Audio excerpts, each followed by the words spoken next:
All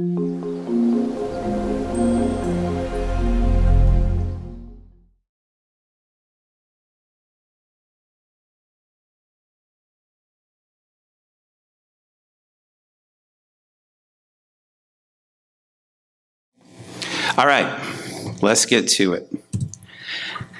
As I said, Eden Abez, and the quote tonight is I should explain the quote. Well, I'm going to read you the quote, and I think you'll recognize it as a pretty standard critique of Los Angeles as a religious city. And part of the quote, he's describing the kinds of people here, and he says there are boozy transcendentalists. And I was reminded by someone who knew of Eden Abez that he abstained, and so I didn't mean that to be literal boozy, and I don't think the original author does. I think, well, you'll just hear the quote, and I think you'll understand. But Eden Abez is a very interesting dude. He was the original hippie, and I'm not just saying that. He kind of started the hippie movement. He lived under the second L of the Hollywood sign and lived off the earth and made music. And you heard a little bit of it at the beginning. And Nat King Cole picked up his song Nature Boy, and it was a pretty big hit in, I think, 1948. So check him out there. I thought he would be a good image for our myths of the divine tonight. Oh, wait, sorry. I always do this.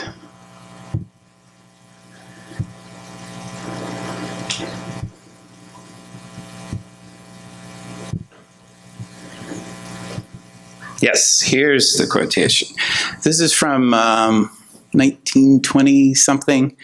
You can find it in, like most everything else, in Carrie McWilliams' Southern California, an island upon the land. This is a guy named Willard Huntington Wright writing in the early 20th century about Los Angeles. Los Angeles has a taste for faddists and mountebanks, spiritualists, mediums, astrologists, phrenologists, palmists, and all other breeds of esoteric windjammers. Whole buildings in the city are devoted to occult and outlandish orders, Mazdanam clubs, yogi sects, homes of truth, cults of cosmic fluidists, astral planners, Emmanuel lovers, Rosicrucians, and other boozy transcendentalists. So I think you recognize that sentiment, right? Maybe when you go back east to your family and they say, what's it like living in Los Angeles? And it's a fairly common, all too common, understanding of Los Angeles from the outside, maybe even from the inside, I don't know. But tonight we're not going to do that. We're not going to deconstruct the myths of the divine, because this series, as you can see, is essentially a course in mythology.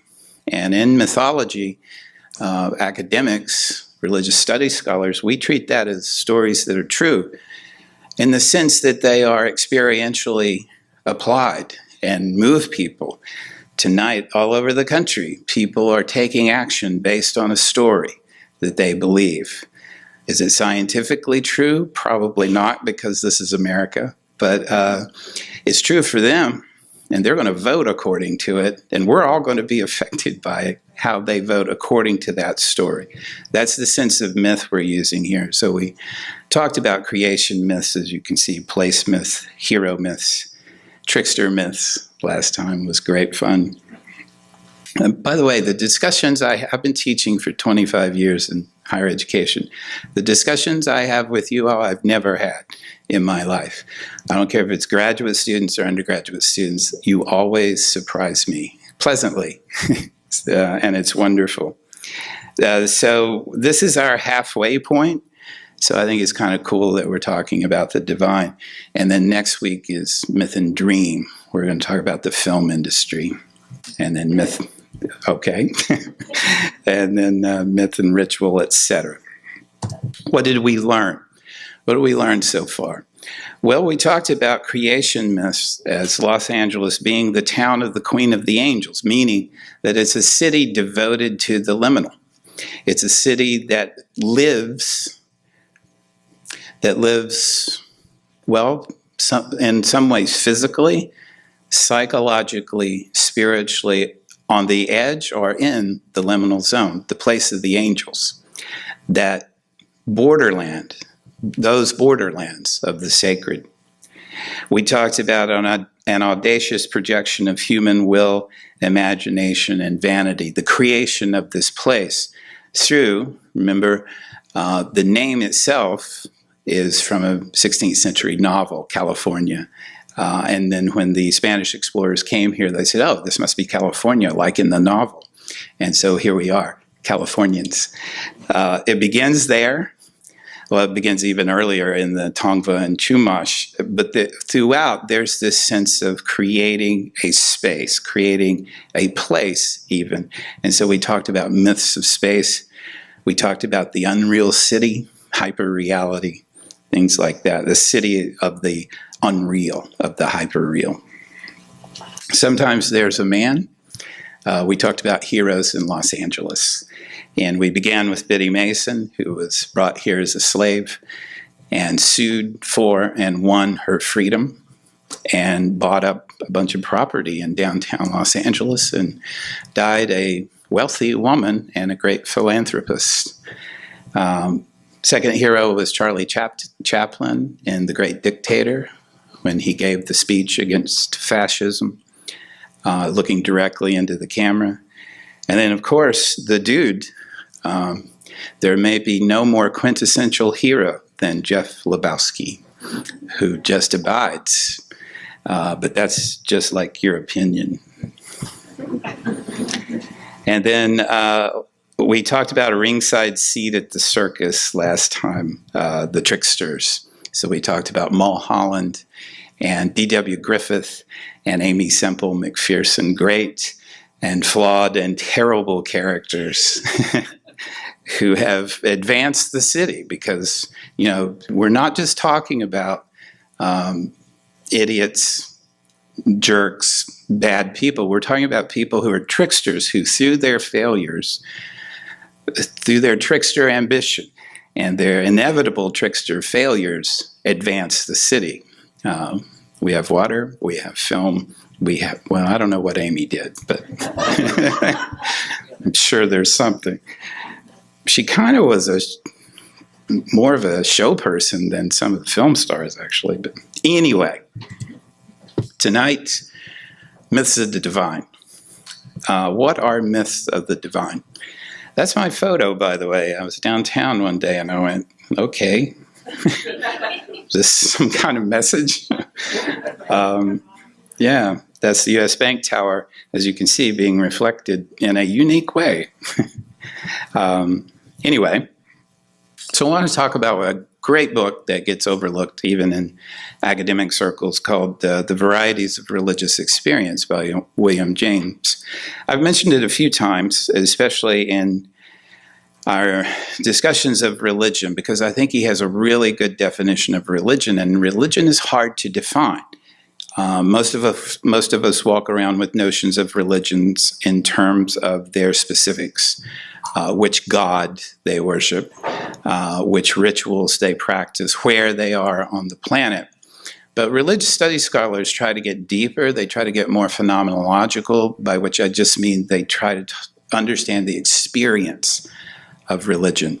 So in the early 20th century, actually, same time period, you have people like Rudolf Otto talking about religion as an experience of tremendous mystery and fascination. And you have, Paul Tillich later talking about the ground of being. You have Mircea Eliade talking about the sacred and the profane. And you have William James, the psychologist, talking about the varieties of religious experience. And here is his definition of religion. These are from the Gifford Lectures, famous lecture series. I don't know if it's still going on, but some great books and great talks came out of this. This is James. were one asked to characterize the life of religion in the broadest and most general terms possible, one might say that it consists of the belief that there's an unseen order, and that our supreme good lies in harmoniously adjusting ourselves thereto. I like that very much. As a scholar and as a person, I like it because we get in trouble when we start defining what this unseen order is, because then it becomes seen, and we don't typically like that. Or we do, and we like it too much. I'll talk more about that in a minute. Making idols of our gods. There's an unseen order. We don't know. This is why I love Taoism. Taoism is just going to say, look, you don't know anything. Why are you trying? Just attune yourself to this unseen order. Live harmoniously with it as best you can figure out. And don't worry about all this stuff because you don't know anything. Do you know what the lizard knows? No, you don't. So chill out. Relax. Just know your thing. And William James invokes Immanuel Kant, of all people, and he says this, and I think this is really interesting and really important for understanding myths of the divine anywhere, but especially in Los Angeles. Our conceptions always require a sense content to work with. A sense content, so he's talking about empirical data. And as the words soul, God, immortality cover no sense content whatsoever, it follows that theoretically speaking, they are words devoid of significance. And he's right. The word God does not have an experiential component to it. It's an abstraction. Yet, he continues, strangely enough, these words, God, soul, immortality, they have a definite meaning for our practice. So in practice, we do act as if, James continues, we act as if there were a God. We feel, and this James was especially important and innovative in his study of religion in that he included the emotions. Go figure. As if we were free. Consider nature as if she were full of special designs. Lay plans as if we were to be immortal. And we find then that these words do make a genuine difference in our lives. Our faith that these unintelligible objects actually exist proves thus to be a full equivalent to our point of view or action. Put another way, myths are what make you do things in the world. So we have the strange phenomenon, as Kant assures us, of a mind believing with all its strength in the real presence of a set of things, not one of which it can form any notion of whatsoever. That's religion, isn't it? And this is why I don't understand, even though I know it very well, the notion that God should be proven. I think you lose everything when you try to prove God. God should not be proven because then God's just math. And math is awesome, but I don't want to worship it. James continues, the whole universe of concrete objects as we know them swims, not only for such a transcendentalist writer, but for all of us in a wider and higher universe of abstract ideas that lend it significance. That's right, isn't it? We make symbols of objects, and it's the symbols that mean. Continuing, as time, space, and the ether soak through all things, so we feel, do abstract and essential goodness, beauty, strength, significance, justice, soak through all things good, strong, significant, and just. And he quotes, Twin Peaks fans will like this, who is the dreamer? He quotes, this is another great strength of James, is that he interviews people. It's qualitative research he's doing in 1902 or whatever it is. He's talking to people, and he's listening to them and taking them at their word. Here's a quote. from one of his interviewees. When I reflect on the fact that I have made my appearance by accident upon a globe itself whirled through space as the sport of the catastrophes of the heavens, when I see myself surrounded by beings as ephemeral and incomprehensible as I am myself, all excitedly pursuing pure chimeras, I experience a strange feeling of being in a dream.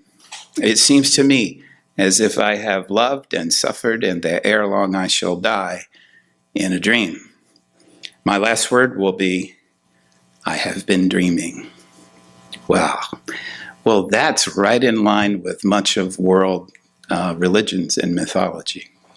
From the Hindu, where Vishnu, is it Vishnu, dreaming of the world? And when he wakes up, the world is gone. James continues, the truth is that in the metaphysical and religious sphere, articulate reasons, listen to this, articulate reasons, rationality, the arguments for whatever, are cogent for us only when our inarticulate feelings of reality have already been impressed in favor of the conclusion. Let me read that again. I think that's truth. In the metaphysical and religious sphere, articulate reasons, all our rationality, our logic, and I love rationality and logic, we marshal all that not to get to a conclusion and go, oh, therefore that's what I believe. We marshal them only for us to support our inarticulate feelings of reality to get to that conclusion. We use logic to support our feelings, not the other way around. Again, happy election night. Then indeed, James continues, our intuitions and our reason work together. And great ruling systems like that of the Buddhist or the Catholic philosophy may grow up. Our impulsive belief is always what sets up the original body of truth. Right? This is Kierkegaard. Kierkegaard saw right through all this. And he said, look, you don't start from reason. You don't start from the ideal. You start from existence, which precedes all essence.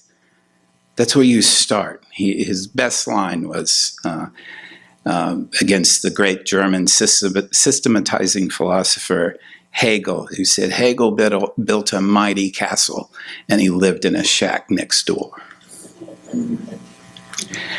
Our impulsive belief, James says, is here always what sets up the original body of truth, and our articulately verbalized philosophy is but its showy translation into formulas. The unreasoned and immediate assurance is the deep thing in us. The reasoned argument is but a surface exhibition. Instinct leads, intelligence does but follow.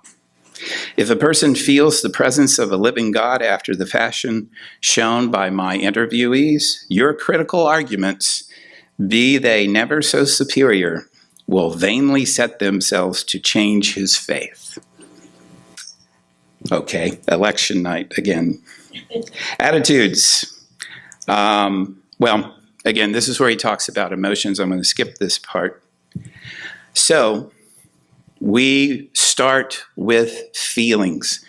It may even be an instinct. It may run deeper and stronger than a casual emotion, but that's where we start and that's where we end, because that's who we are. We are emotional creatures, and we use rationality. We formulate and articulate arguments often to support those initial feelings. And then we say, look, our feelings are validated. As if feelings can be validated by rationality. They're feelings. This goes to so much that we've talked about already, especially in our Gods and Monsters series, where we talked about how both gods and monsters are projections we like to throw out into the world and read back, because it's much better to have a God out there than in here. It's much easier to get through the day. And it's certainly much better to have a monster out there than in here. But at least you get to see him or her. So what do? We create gods. We generate these beings from our deepest fears and hopes, and we put them out into the world because it feels right. I was talking with a new parent, a set of new parents this weekend, and I was listening to them talk about their child. And I thought, they talk about how it's first child. Oh, this is amazing. This is wonderful. And I'm terrified for her and all that. And I'm like, yeah, you just turn that. Just turn that. And now you've got religion. You just project that out into the world. You want that kind of parent for yourself. But your parents are dead or away or they're not that. And so make a giant parent in the sky, Freud says. A father, And so gods are made in our image. We are not made in theirs. And so, what do we want to be? Many of us. We want to be immortal. Guess what? Our gods are immortal. We want to be transcendent. We want to be above all this shit. We don't want to deal with this stuff, this traffic, this weather, these politicians. We want to go above. I was looking up the etymology of the word transcendent. It means to throw your leg over a fence. I like those. Getting out of this pen. Throw my leg over this fence. They are, of course, anthropomorphic. What good is a God that isn't like you? What good is such a God? Now, I happen to think that that's the best kind of God, but okay, and the mystics know this, right? But not many people are mystics. God's got to be created in your image so that you can relate to her. Iliade calls the gods fecundators. Oh my goodness, fecundators. To be fecund is to be lush, to be full of life, like a garden. And so this is what the gods do. This is their function, according to historian of religions, Mircea Eliade. They make the world fecund. They make it full of meaning, right? Otherwise, it's looking pretty bleak out there. I happen to not subscribe to that, but for most people, Dostoevsky is, if there is no God, everything is permitted. Yes, but let's not get into that. And they are archetypes, of course. They are us. They are the deepest sources of our hopes and fears. All right. Gods are the symbols of ultimate reality, but they are symbols. I'm in good company here saying this. Manly Hall says this. Joseph Campbell says this. All the scholars of religion say this. If you stop at the God, your journey is incomplete.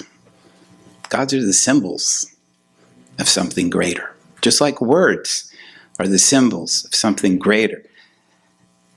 And if you stop there, if you stop at the words, then you start defending the words, not the reality. If you stop at the God, then you start defending the God. It's the old Buddhist parable of the master trying to point to the moon, and all his disciples see are his finger. Finally, a word on cults.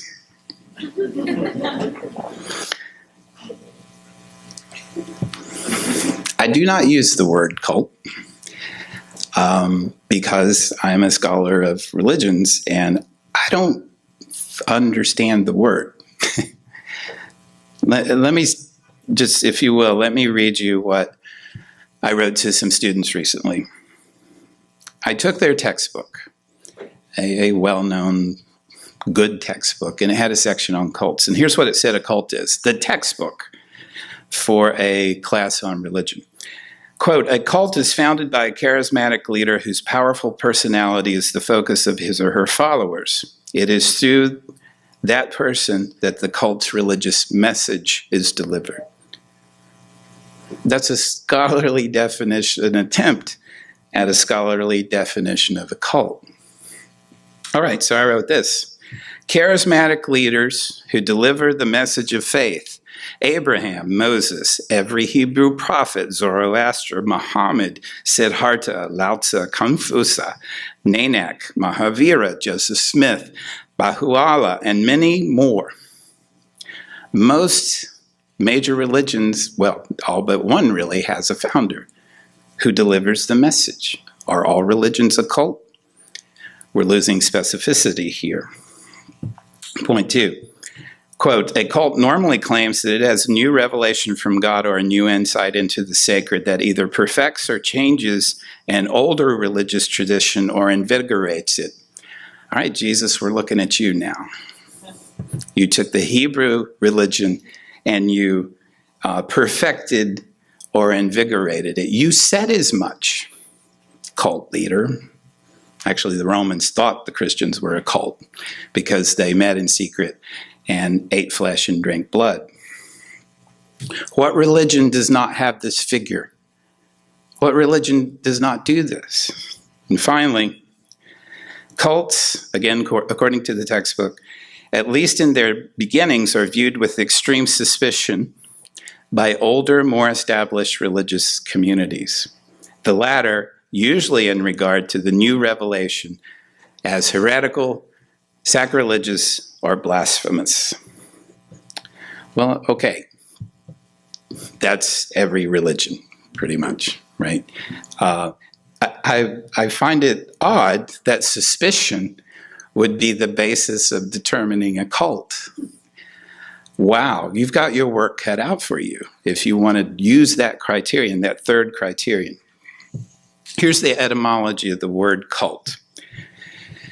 In the 17th century, it meant worship, homage, now obsolete. 1670s, a particular form of system or worship. From the French and the Latin, cultus, which means, quote, care or labor, cultivation, culture, worship, reverence, that which is tended or cultivated. The word was rare after the 17th century, but was revived in the mid-19th century with reference, and this is how I understood the word in my studies, to ancient or primal systems of religious belief and worship, especially the rites, the rituals, the ceremonies of that worship. The cult of the ancient Hebrews we used to talk about in our Hebrew Bible studies. The cult of Isis. It's a set of rituals, ceremonies, right? You know the word differently.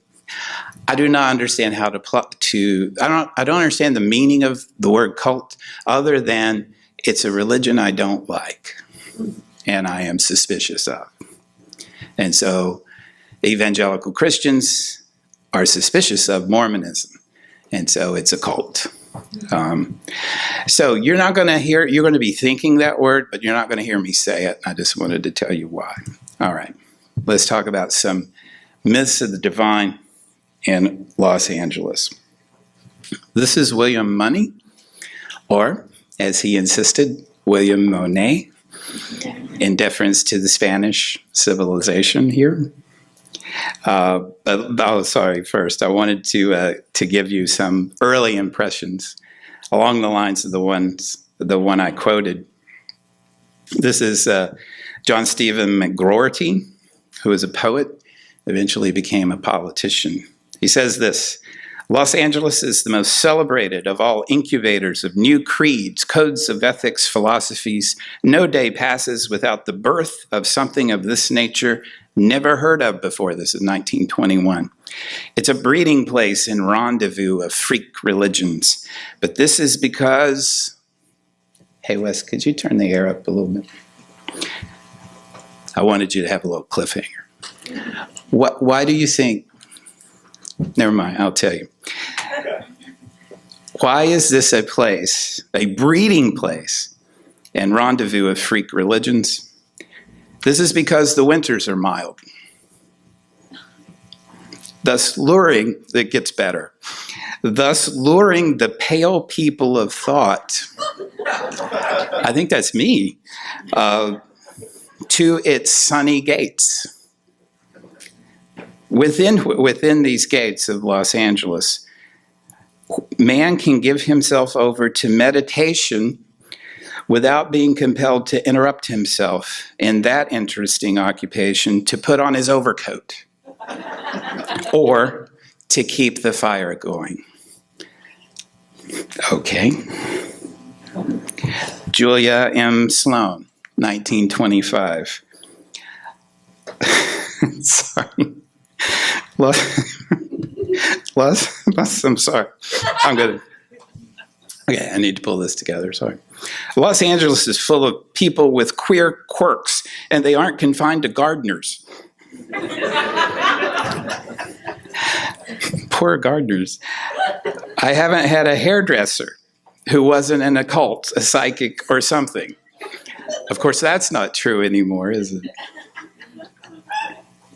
Into this mix comes, well, before this actually, comes William Monet, also known as Professor Money, Dr. Money, and Bishop Money, or Monet. Like many religious figures, he had a special birth. He was born with 4 teeth, 4, and the likeness of a rainbow in his eye. It's pretty cool. He wrote, it is said, it's not confirmed, but it could be the very first book written and printed in Los Angeles called The Reformed New Testament Church. Well, that was his church. The book was called The Reform of the New Testament Church. He was, like many people who came to Los Angeles in the 19th and early 20th centuries, a bricoleur. He was a man who could do all kinds of things. He was a doctor, a minister, a translator. The first book was said to be a treatise on the mysteries of the physical symptoms and the methods of treating diseases by proper remedies in Spanish. Okay. He also was a cartographer, right? Because that's how you roll back then. He created a map called William Monet's Discovery of the Ocean, except he had this real beef against San Francisco. And so he put on the map, he put San Francisco like on the edge of the fires of hell. Like they were just about to drop into hell. San Francisco. I mean, okay. He died, it is said, quote, with an image of the Holy Virgin above his head, an articulated skeleton at his feet, as one does, and a well-worn copy of some Greek classic within reach of his hand. All right, so a Renaissance man in Los Angeles. Some of you may know this history better than me, the Purple Mother, Catherine Tingley, and Loma Land. So she succeeds William Quan Judge in the Theosophical Society of America. And I wish Mitch were here to tell you more about it, Mitch Horowitz, because he knows more about it. But the Theosophical Society, as you may know, meets in London and then moves to New York and then starts to spread all over and comes to America and then starts to splinter. This happens to every single religious group. It just happens. It's sociological. It's not religious. It happens to Buddhism. So she comes out to Point Loma from New York and establishes Loma Land near San Diego. And this is interesting because this happens over and over again in Los Angeles or in the Los Angeles area. She establishes a school of antiquity, and this is usually Egyptian style or Mayan revival architecture, a theosophical university, a Greek theater, a Raja Yoga college, and eventually an opera house, because sure, for lectures and such, dressed in esoteric costumes, purple robes for the women, khaki for the men. The colony's several hundred residents took time out from their studies to raise chickens, fruits, vegetables, even silkworms to weave their own cloth. There is a kind of perennial enemy of the divine in Los Angeles, or at least particular manifestations of the divine, in Harrison Gray Otis, the owner of the LA Times. And so what does he do? It's oddly familiar. He does fake news. He starts printing because he owned the Los Angeles Times, and if you know that story, like William Randolph Hearst, owner of the LA Herald, basically started the Spanish-American War. So fake news starts printing articles about the outrages at Point Loma, startling tales from Tingley. And, it's always, I wish they would be more inventive. It's always orgies, right? I mean, strange orgies and other gross immoralities going on in the Theosophical Society. This is reading from Gary Christ's brilliant book that we have in the bookstore, The Mirage Factory. He says, not to mention, and this is the Times, not to mention the enshrinement of a dog, a sacred dog. And Christ mentions disappointingly named Spot. And this dog, Spot, was allegedly the reincarnation of one of Widow Tingley's dead husbands. Guess what? She sued him, the newspaper, for libel and won. Good for her. She got $7,500 in damages. Crotona? Is Stephen Reedy here tonight? Oh, okay. Crotona, again, many of you may know this story better than I do, and feel free to contribute. So Albert Powell Warrington founds this.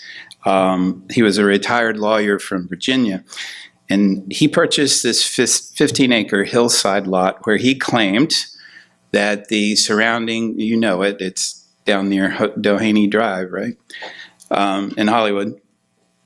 He says that the surrounding area, the hills and the groves, were magnetically impregnated with a unique spiritual urge. He was a theosophist, loved Egyptian architecture, and so again, the site had an occult temple, a metaphysical library, the Greek temple, a vegetarian cafeteria, and an assortment of tabernacles. Lots of people found themselves there to lecture or just to hang out. And interestingly, they're right there, but there didn't seem to be much contact with the movie industry. And eventually he moves the community to Ojai. Their lasting contribution to Los Angeles was the Theater Arts Alliance, which does the Hollywood Bowl, right? All right. I love this story. When I first heard this story, I was living downtown. I immediately walked over to Little Tokyo and found this because I just love the confluence of weirdness of Pentecostalism in Little Tokyo in Los Angeles.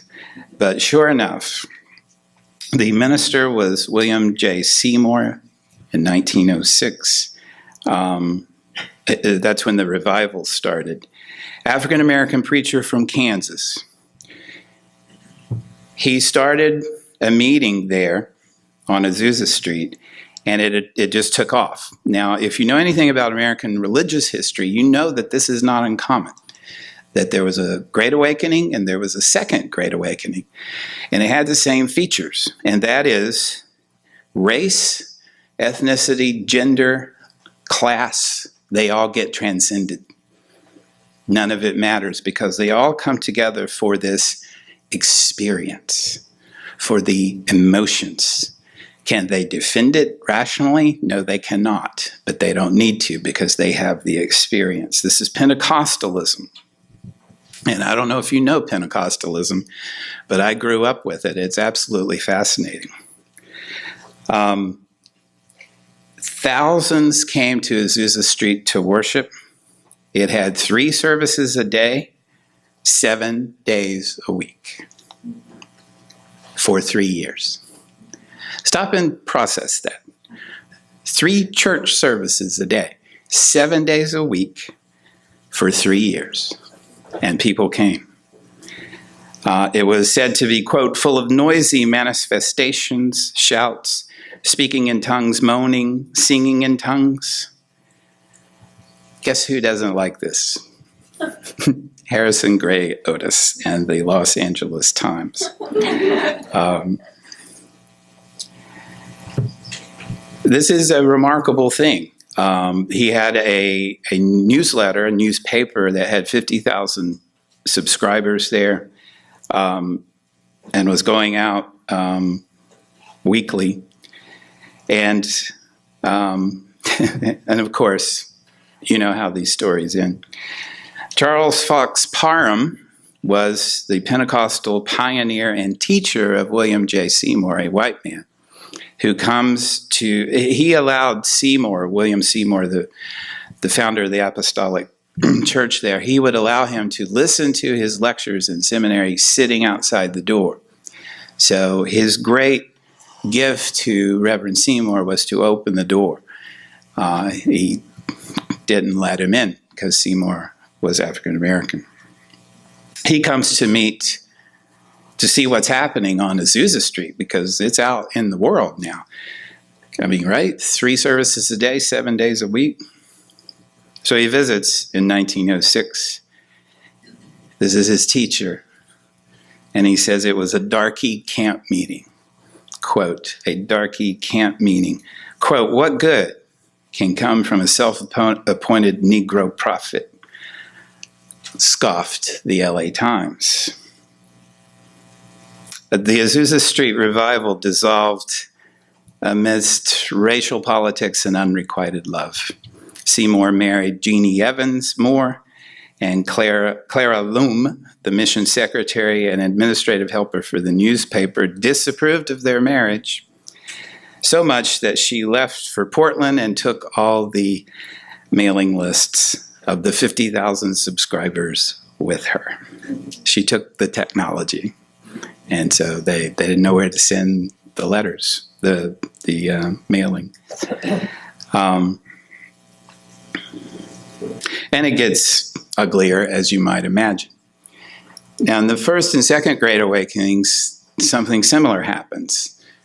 Because the second one in particular happens in the 19th century, and slaves would go to the services with their masters.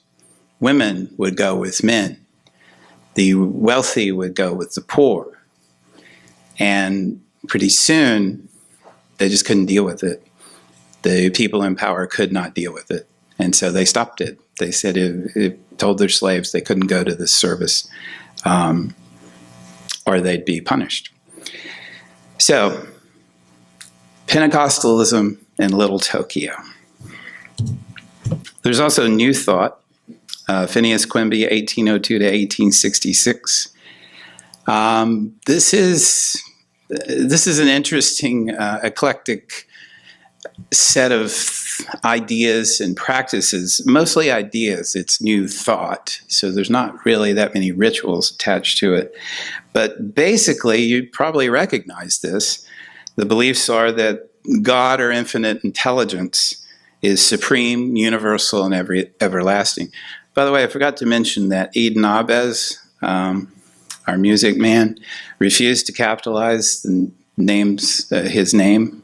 He wouldn't capitalize the E or the A because he thought that should be reserved only for the words God and infinity.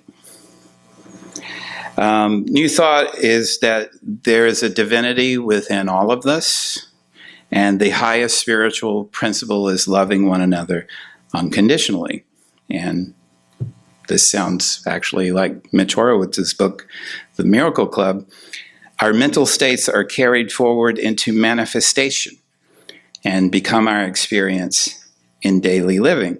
William James knew about this when he wrote Varieties of Religious Experience, and he called it the mind cure movement, mind cure. And he says there are various sects of this new thought, to use another one of the names by which it calls itself. But their agreements are so profound that their differences may be neglected for my present purpose, and I will treat the movement without apology as if it were a simple thing. I think New Thought adherents would like that they would like it to be simple and would tell you that it's fairly simple. But often there's a tremendous apparatus that surrounds this simple idea, such as institutions or money. Not always, but sometimes. This is Kerry McWilliams again, Southern California, an island upon the land. And he has some ideas about this in 1946 when he's writing. He says, first of all, why is Los Angeles a city of seekers? Why are there so many myths, so many different myths of the divine here?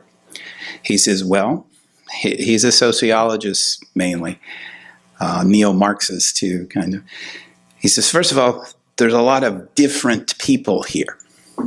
And they came here in many different waves and from many different places. So he says there were a lot of visitations, and we saw that, right? People visiting the Ramona sites, Helen Hunt Jackson's novel, and her characters and scenes. People would come out. It was a very popular novel. People would come out and visit the sites in the novel just like we do. We would say, Heat was filmed right there.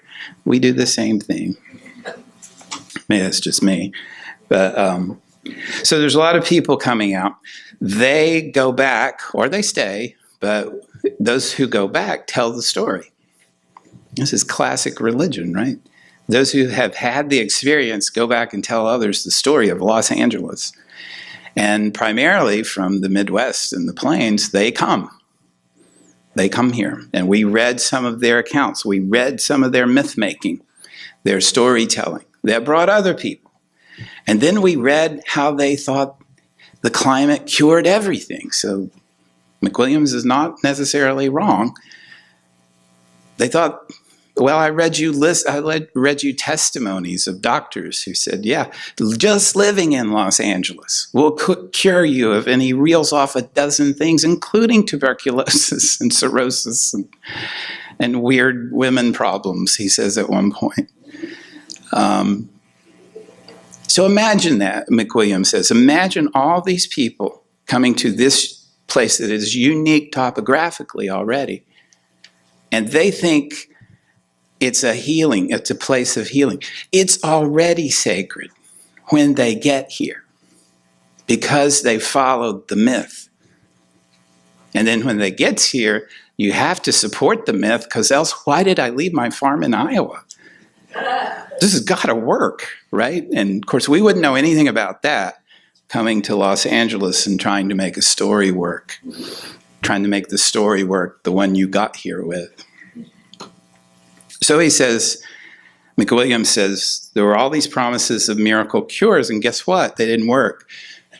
And again, he's a brutal sociologist and a brilliant writer, and he lists the medical statistics of Los Angeles in the early 20th century. And so suddenly you've got all these people who are ill, right?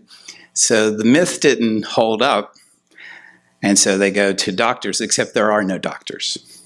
He documents carefully, I think he says in the I forget what the decade is, so I don't want to say, but the early 20th century, he records that there was one doctor in Los Angeles. Now, keep in mind, this is after the boom. This is after the railroad comes and the people come, and they come with these stories, these myths of the divine, and the healing, and they don't get healed. Now they're sick. What do? And they don't have a doctor.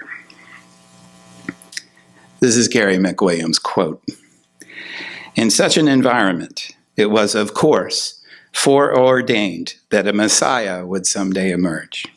The first local Messiah was a poor, uneducated, desperately ambitious widow by the name of Amy Semple McPherson.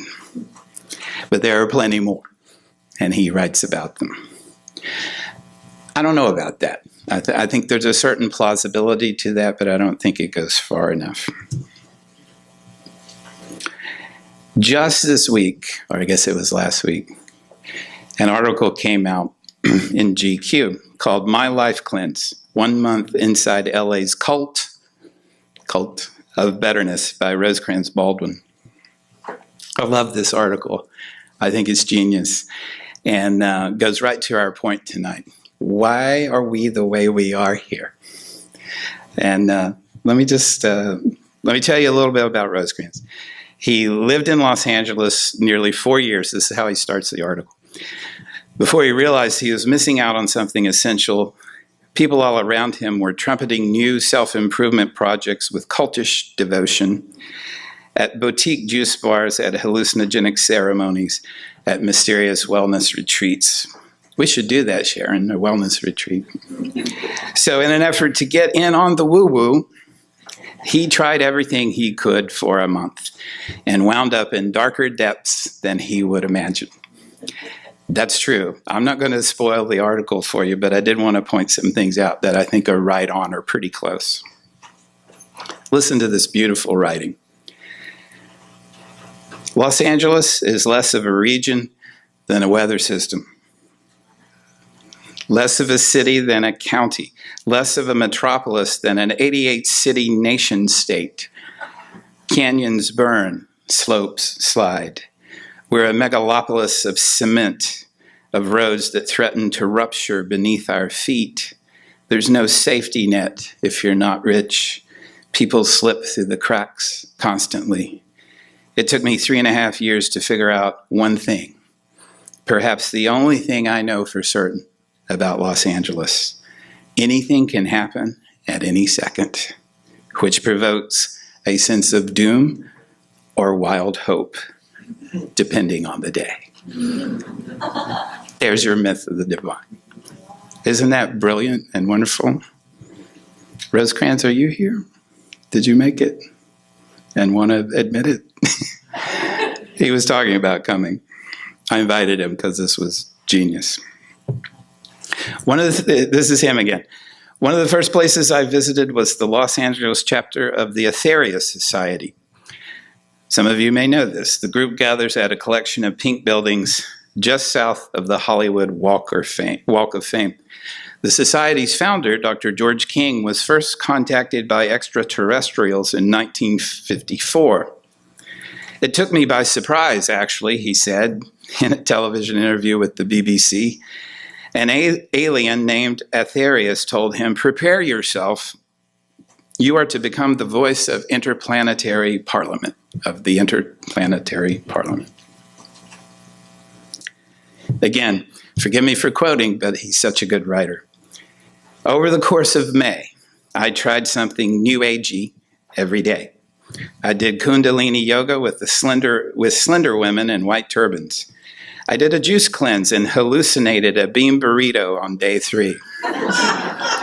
I'll take your laughter as recognition. I attended a plant communication workshop in Topanga Canyon, where I was taught how to engage in a long conversation with the bush. Many mornings, I put a pinch of adaptogenic brain dust in my coffee, $38 for approximately 14 teaspoons to align me with the cosmic flow for great achievement, though it mostly aligned me with a dry mouth. I read this line to my wife, and she said, "Oh yeah, that stuff is awesome." But really, the options around Los Angeles County for self-healing, self-hacking, in a spiritual and/or groovy fashion appeared endless. I took a walk with a complexity coach who treated patients while hiking I did an afternoon spell session with a witch. I bet she used to work here. I attended a Gnostic mass in a strip mall where a woman sat nude on an altar while the rest of us accepted the Eucharist in front of her vagina. And afterward, the clergy served, per LA custom, I guess, a complimentary champagne brunch. He goes to a few of these and there's always brunch. Again, I don't want to spoil the article for you. You should read it. It's online in GQ. Most of the article is about going to this group, Mastery and Transformational Training, MITT. I'll just let you read it. You know it? I did it. You did it. Okay. All right. So Myths of the Divine in LA, and then we're going to get your stories. First of all, think about this: the unseen order, William James's unseen order. This is it, right? We don't try to make it what? We don't try to make it seen necessarily. I think we're kind of happy with it being unseen. We like to explore the mystery. We like to keep it just out of reach. And yet it's an order, right? It's not the Tao. It's not, well, maybe it is. Maybe it's a powerful force, but mostly it's got structure to it, the divine in Los Angeles, because you need rules or ceremonies or steps to get into it, right? Kant and the as if. You act as if your feelings, your intuitions, your instinct is true. Oh my God, that is this. Immanuel Kant was writing about Los Angeles. I'm convinced of it. We walk around as if, and this is not a criticism. This is an appreciation. We walk around as if. We try things out. You know, we're the Hinduism of religion. You can believe anything and be a Hindu. You can worship anything and be a Hindu. And Hinduism is the oldest religion, and it's still oldest institutional religion, and it's still going. Swimming in ideas, we're swimming in ideas here. The dreamer, right? Attitudes like James talked about. And then think about what we've talked about so far in this series, what we've determined about LA just in examining some of our deepest stories. We are west of the West. That's something that locked onto me, and I can tell from our conversations it locked onto you too. It's Teddy Roosevelt's phrase when he was speaking here. I'm not in the West, I'm west of the West. West of the West sounds like a pretty trippy place to me. It sounds mystical. It sounds religious. Unreal City. I think the hyper-reality of Los Angeles is itself religious. Because it's about making meaning. It's not, I'm sure it's about entertainment and making money, but it wouldn't make money if it didn't make meaning. Well, okay, Marvel maybe, but okay. Generally, the industry is about making meaning.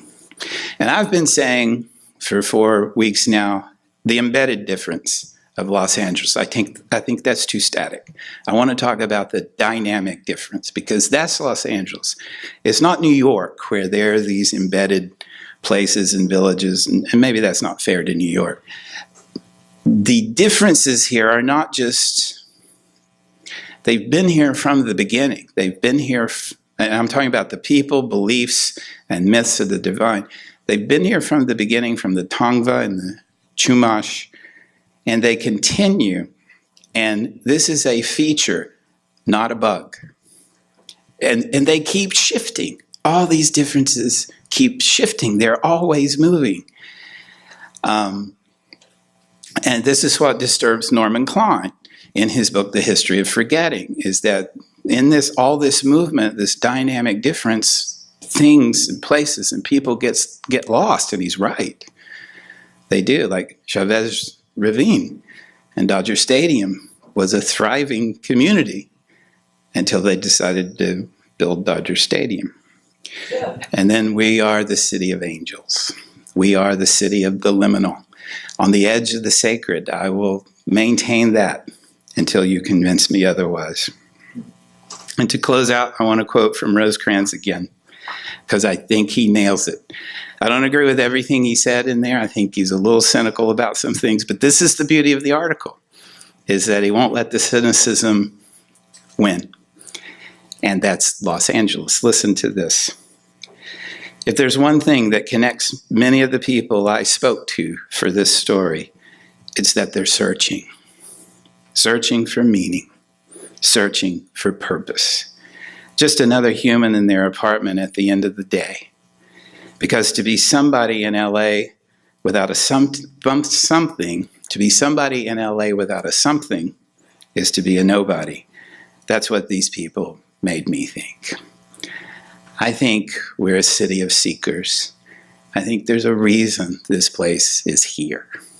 I think there's a reason the Gnostic Society is here, and the temples down the street, and the Self-Realization Fellowship. And you know what? The yoga studios, and the gyms, and the hiking trails, and everything else, I think is all religious. I think it's about searching for meaning.